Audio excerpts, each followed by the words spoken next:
Halo sahabat boleh tahu, kembali lagi di Balik Gelap. Cina bukan hanya dikenal sebagai negara dengan ekonomi besar kedua di dunia, tetapi juga sebagai salah satu pemberi pinjaman terbesar di dunia. Tapi tahukah kalian bahwa di balik investasi besar ini, banyak negara justru terjebak dalam lilitan hutang dari negara Cina. Siapa saja mereka? Simak terus video kali ini karena di urutan pertama pasti kalian akan terkejut.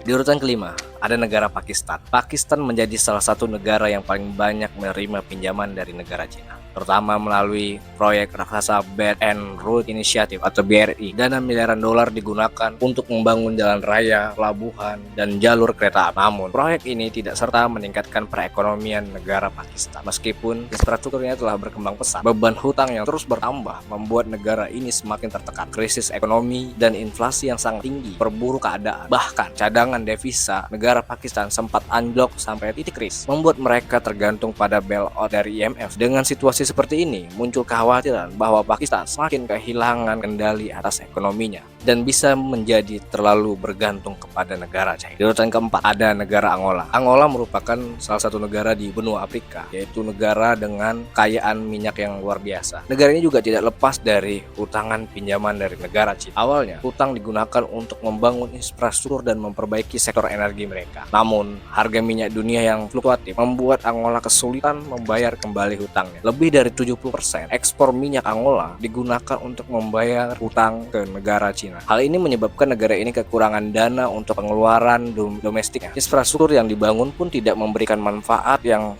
besar seperti yang diharapkan karena kurangnya manajemen yang efisien. Akibatnya, tingkat pengangguran tetaplah tinggi dan rakyat Angola justru semakin kesulitan. Jika tren ini berlanjut, apakah Angola bisa keluar dari lingkaran hutang China? Dan di urutan ketiga, ada negara Ethiopia. Ethiopia bercita-cita menjadi pusat ekonomi di Afrika Timur. Dengan bantuan pinjaman Cina, mereka membangun jaringan kereta api modern, bendungan besar, dan berbagai proyek infrastruktur lainnya. Ambisi besar ini seolah membuka jalan menuju masa depan yang sangat cerah, tetapi tantangan yang dihadapinya justru jauh lebih kompleks. Pada awalnya, proyek infrastruktur ini dianggap sebagai langkah maju bagi negara Ethiopia untuk menarik investasi dan mempercepat pertumbuhan ekonomi di negaranya. Namun, lonjakan hutang yang sangat besar ditambah dengan perlambatan ekonomi global membuat negara ini semakin sulit membayar hutang ke negara Cina. Sumber pendapatan dan negara ini tidak cukup untuk menutupi pembayaran hutangnya karena semakin memperparah situasi. Ethiopia pun harus bernegosiasi ulang dengan negara Cina untuk memperpanjang jangka waktu pembayaran dan mencari solusi yang lebih berkelanjutan. Jika gagal menemukan jalan keluar, negara ini beresiko mengalami krisis ekonomi yang lebih dalam.